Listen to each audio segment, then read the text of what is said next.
जिल्हा परिषद आणि पंचायत समिती निवडणुकांच्या पार्श्वभूमीवर उद्या संध्याकाळपासून आदर्श आचारसंहिता लागू होणार असून त्यानंतर सर्व प्रकारच्या प्रचार फेऱ्या, जाहीर सभा, मेळावे आणि शक्ती प्रदर्शनावर बंदी येणार आहे।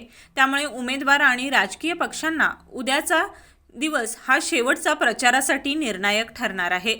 आचारसंहिता लागू झाल्यानंतर शासकीय यंत्रणेचा कोणताही गैरवापर, सरकारी योजना जाहीर करणे, उद्घाटन कार्यक्रम तसेच सार्वजनिक ठिकाणी परवानगीशिवाय सभा घेण्यास मनाई असेल। प्रशासनाकडून आचारसंहितेच्या अंमलबजावणीसाठी विशेष पथके तयार करण्यात आली असून नियमांचं उल्लंघन झाल्यास तात्काळ कारवाई करण्यात येणार आहे। दरम्यान शेवटच्या दिवशी मतदारांपर्यंत पोहोचण्यासाठी उमेदवारांकडून जोरदार प्रचार सुरू असून उद्या दिवसभरात प्रचार फेऱ्या आणि बैठका मोठ्या प्रमाणात होण्याची शक्यता आहे। परवापासून मात्र प्रचार पूर्णपणे थांबून उमेदवारांना केवळ वैयक्तिक संपर्कावर भर द्यावा लागणार आहे।